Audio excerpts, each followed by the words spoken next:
Kamala Khan é uma jovem super-heroína em desenvolvimento, que precisa lidar com seus afazeres diários, como cuidar de seu sobrinho, manter uma relação saudável com a sua família, ir para a escola, estudar, cuidar do blog que ela foi recentemente promovida como moderadora, atualizar sua página de fanfic e treinar para ser uma vingadora. O incrível é que todas essas tarefas da rotina da Kamala são individualmente validadas nessa história. Miss Marvel, no limite, a HQ em questão traz essa ambientação na vida de uma pré-adolescente de maneira muito sensível, ao ponto de colocar em mesma régua de importância o treino dos Vingadores e a promoção à moderadora em seu website favorito. No começo da história, quando a Kamala lamenta para Nakia, sua amiga de escola, que tá cada vez mais difícil de acordar cedo ultimamente por conta da rotina, a amiga pergunta se é por conta do treinamento dos Vingadores e ela responde: noite passada eu tava atualizando a minha página de fanfic, mas treinar cansa também. Esse nivelamento dos afazeres da Kamala acaba trazendo-lhe um fardo gigantesco. Com a validação dos seus gostos, consequentemente, há uma urgência e uma responsabilidade em mantê-los, que faz com que a personagem chegue no limite. Em poucas páginas, ela se demonstra bastante sobrecarregada com a sua rotina, o que acaba prejudicando o seu desempenho em tudo o que ela faz, ou tenta fazer. Ela dorme nas aulas da escola,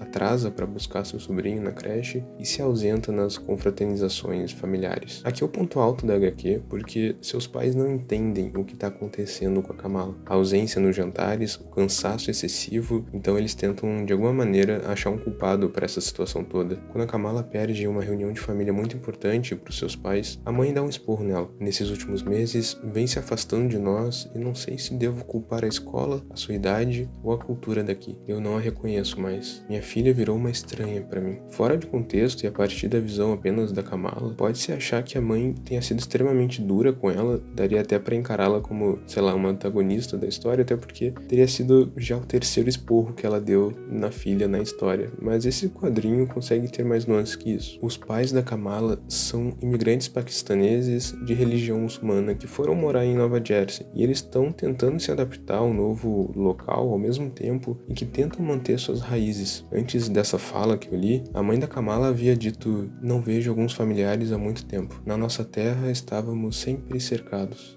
mas aqui estamos espalhados." Os pais da Kamala se veem nessa situação de terem que lidar com uma nova cultura, como se fosse um corpo estranho que, através da Kamala, invade as suas vidas. Ela é fanfiqueira, é fã número 1 da Capitã Marvel, tem o sonho de fazer parte dos Vingadores, e a dualidade do quadrinho tá nessa validação da personalidade da Kamala, que é construída a partir da exposição da sua cultura de origem aos costumes norte-americanos e no choque que isso causa aos seus pais, que tentam manter os seus costumes da terra natal. E eu falo sobre validação da personalidade da Kamala no sentido de como ela adota esses signos de jovem norte-americana e ressignifica eles para si, ao mesmo tempo em que essa tentativa dos pais de manter os costumes da terra natal não tá ali como viés conservador através de uma visão ideal de tradicionalismo, mas sim com um ar de preocupação do possível desaparecimento da cultura deles frente ao mundo ocidental. O quadrinho expande a personalidade unilateral de mãe conservadora para uma pessoa que quer confraternizar com seus familiares e manter contato com a sua própria filha na tentativa de manter sua conexão com o seu próprio eu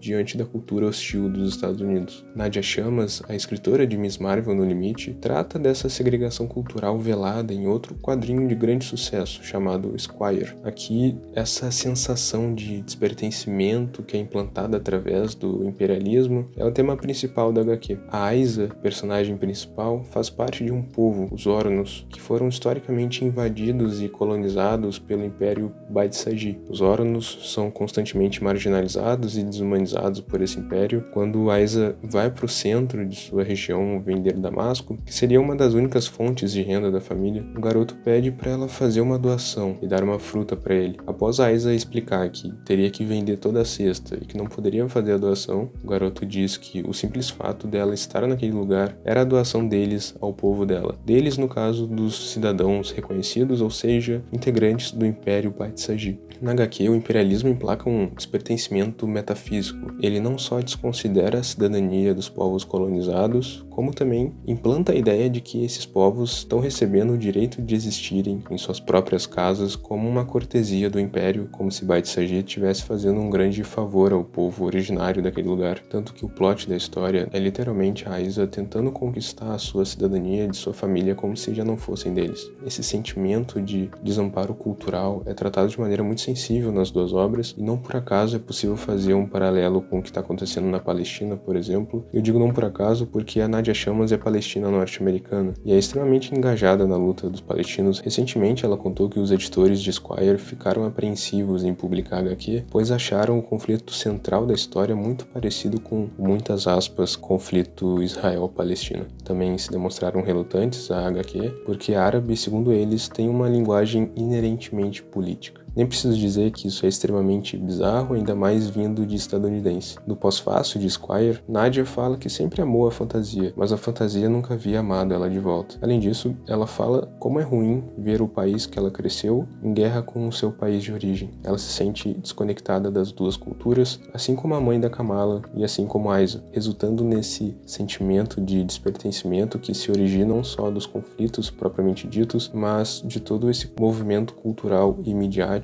que exclui e marginaliza os árabes. Hoje, Nadia luta contra esse estigma enraizado escrevendo suas histórias. Ainda no pós-fácil, ela vai dizer que escreveu Esquire para ser algo que não só fizesse sentido para ela, mas que refletisse ela e as pessoas em sua volta. Em Miss Marvel, No Limite, Kamala se sente insuficiente diante de suas responsabilidades, não só pelo fato dos afazeres serem muito puxados, mas principalmente por ela se sentir sozinha. Ela tem seus amigos e sua família, mas para os amigos ela nunca desabafa sobre a sua real situação, e para a família ela não conta que é a Miss Marvel, como se ela não pudesse demonstrar fraqueza diante da possibilidade de perder o seu título de super-heroína. A mídia endeusa seus personagens ao mesmo tempo em que instiga os consumidores a se relacionarem e se identificarem com eles. Isso tudo pela visão mercadológica da coisa. Kamala se vê diante desse choque de personalidade enquanto consumidora que nunca pôde se relacionar com alguém que verdadeiramente lhe representasse na mídia super-heróica, e ao mesmo tempo enquanto parte dessa mídia, só que também não se achando digna de ser endeusada como os outros heróis e ser usada como representação. Kamala tenta se espelhar na Carol Danvers por talvez ser um ícone de representatividade feminina, mas a identificação se esbarra nas nuances da sua realidade concreta, com suas características e suas peculiaridades que até então não haviam sido retratadas e representadas de maneira positiva, e Kamala se sente sozinha. Ela, olhando para o seu pôster da Capitã Marvel no quarto, vai dizer: "Não sei como você consegue. Algumas vezes parece que eu não sou o bastante. Era assim com você também?" Kamala se encontra presa nesse limbo de ideais, não conseguindo se identificar com ninguém e achando que não serve de representação a ninguém. Mais adiante na história, quando a Kamala tem um burnout e não vê outra alternativa a não ser pedir ajuda aos seus amigos, Nakia deixa claro que o fato dela estar totalmente sobrecarregada não é o demérito dela, e que pedir ajuda não é ser insuficiente, mas sim ser forte e corajosa, principalmente se o pedido for para pessoas que a amam e que já estão dispostas a ajudar. E sobre não ser demérito se sentir sobrecarregada, a própria Nakia fala sobre isso ainda no começo da história, quando a Kamala recita o dilema de que se trabalhar com o que ama, nunca mais trabalhará na vida. Isso é uma espécie de meritocracia de capitalista sem sentido, a amiga vai dizer. Até a Capitã Marvel precisa de ajuda, a Nakia complementa. Voltando a Miss Marvel, ela consegue resolver os seus problemas a partir do momento em que se enxerga dentro de um contexto que, por mais que não se perceba, é tão dela quanto de qualquer outro personagem. Como se as coisas que ela gosta, as coisas que ela faz para sentir ela mesma, já estivessem todas lá constituintes de um ideal de jovem norte-americana que ela ressignificou para si. Tinha que ser a Kamala Khan. A afirmação dessa personagem é a ressignificação de determinações midiáticas que estão a todo momento suplicando por mudança. Obrigado por assistir até aqui, deixa o like, comenta o que achou, o que tu pode acrescentar nesse vídeo, compartilha com os amigos e com os familiares, me segue no Twitter, o link tá na descrição, e é isso. Valeu!